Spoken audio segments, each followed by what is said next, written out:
Tolong buatkan detail program. Tolong bangunkan. Coba, kita punya negara, ibu kota negara kita minta tolong dibangunkan, dibangunin, dibuat bangunannya oleh presiden negara lain. Artinya? Mengaku dirinya ini sebagai sosok seorang ustadz, tetapi malah suka main fitnah, kemudian juga bicara menggebu-gebu untuk meyakinkan jamaahnya kalau yang dia katakan itu benar.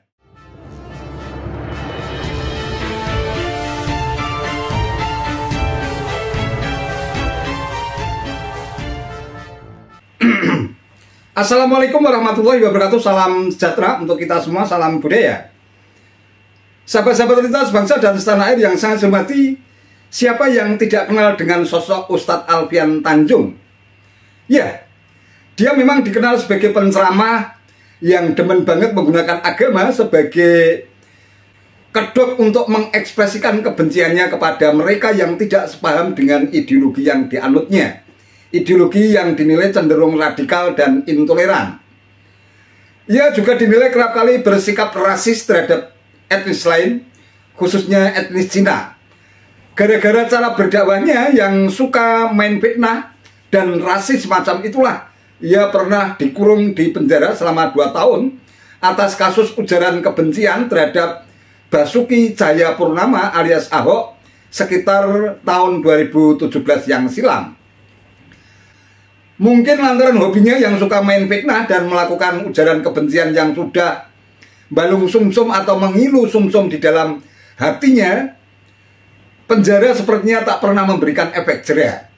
Syahwat kebenciannya kepada pihak lain yang tidak sepaham dengan ideologinya yang radikal dan intoleran telah menutup mata hatinya dari nilai-nilai kebenaran di tengah-tengah masyarakat Indonesia yang plural dan majemuk.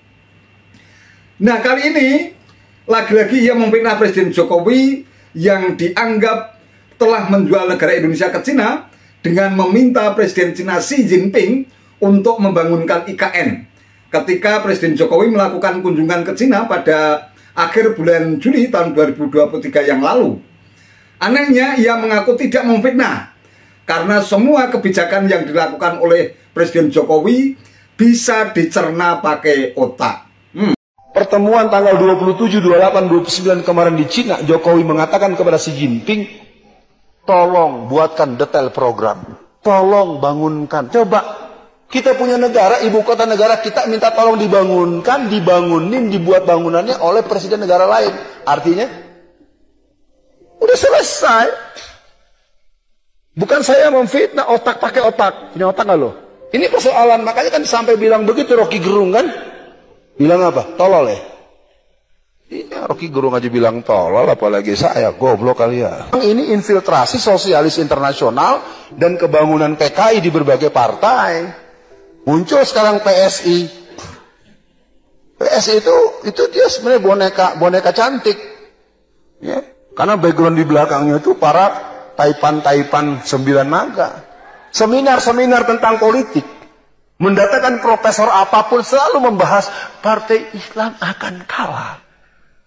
Kenapa para profesor-profesor doktor ahli politik selalu menyebut-nyebut kita akan kalah kalau ikut politik? Karena mereka dibayar untuk bikin makalah itu. Paham? Yang masih memungkinkan kita berlanjut menjadi pemilik sah Republik ini adalah menangkan pemilu 2024. Kekuatan kita persatuan. Persatuan untuk tidak bersama, persatuan untuk bersama. Kita boleh berbeda, tapi kita tetap bersaudara. Negeri ini punya sejarah. Cina-Cina jangan sembarangan mengambil negeri kami. Kami pernah belajar perang gerilya dari Jenderal Sudirman. Jangan coba-coba jajah negeri ini. Kami pernah punya Pangeran Diponegoro, sebagaimana diterangkan Ustadz Salim Afilah. Jadi negeri ini tidak akan pernah lepas ke tangan para penjajah selama kita tidak pernah ragu dengan pertolongan Allah.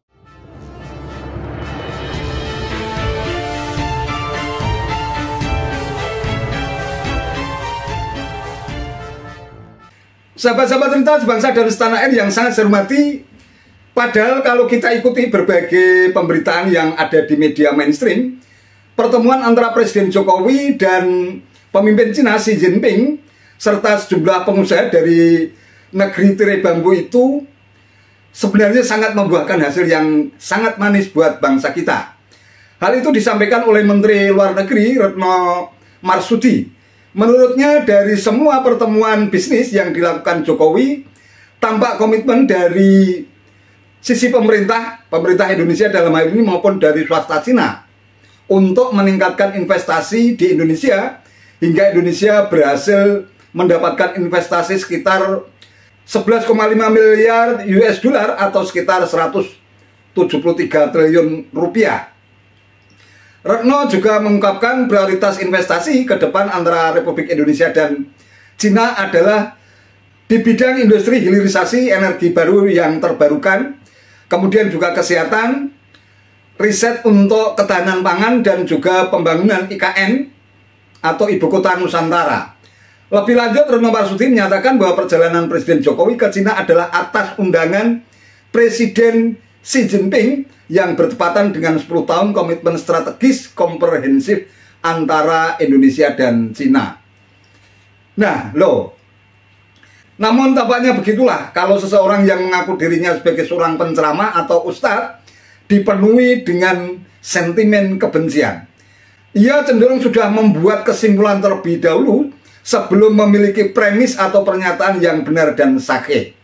Konklusi atau kesimpulan yang benar seharusnya berbasis pada premis yang benar terlebih dahulu. Nah, Alfian Tanjung ini justru malah sebaliknya. Ia bilang kalau Presiden Jokowi ketika bertemu dengan Presiden Cina Xi Jinping katanya diminta untuk membuatkan IKN.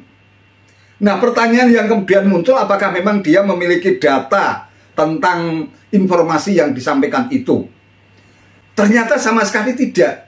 Data itu, kata Alfian Tanjung, bisa diolah dan dipikirkan, bisa dinarasikan dengan menggunakan otak. Ini kan sumplaks namanya. Data itu seharusnya didapatkan berdasarkan pandangan mata, apa yang dilihat, kemudian juga apa yang didengar lewat indera telinga, bukan dianalisis berdasarkan otak. Data kok didapatkan dari otak ini bagaimana? Data hanya ditafsirkan berdasarkan dugaan, berdasarkan asumsi. Tetapi ironisnya dia sama sekali tidak mau disebut memfitnah Presiden Jokowi.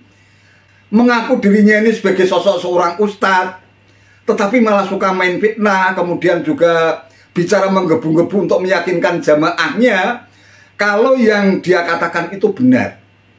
Sungguh bakal ikut menanggung dosa tentu saja apabila fitnah keji yang dilontarkan oleh Alfian Tanjung ini kemudian diamini dan diyakini begitu saja oleh para jamaahnya.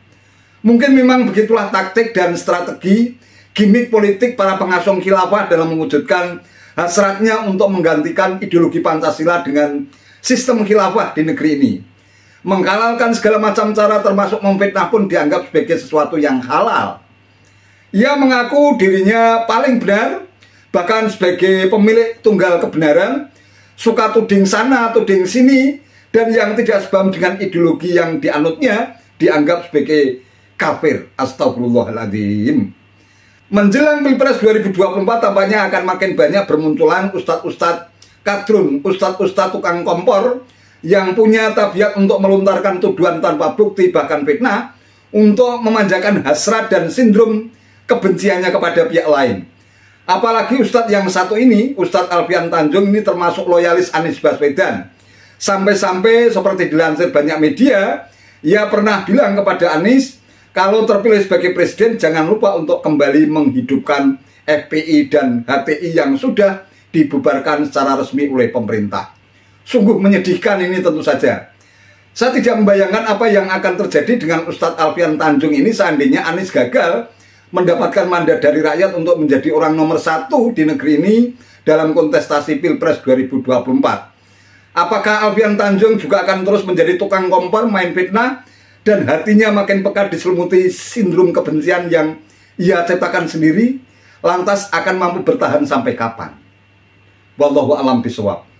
Itu saja yang bisa saya sampaikan. Terima kasih atas perhatiannya. Wassalamualaikum warahmatullahi wabarakatuh.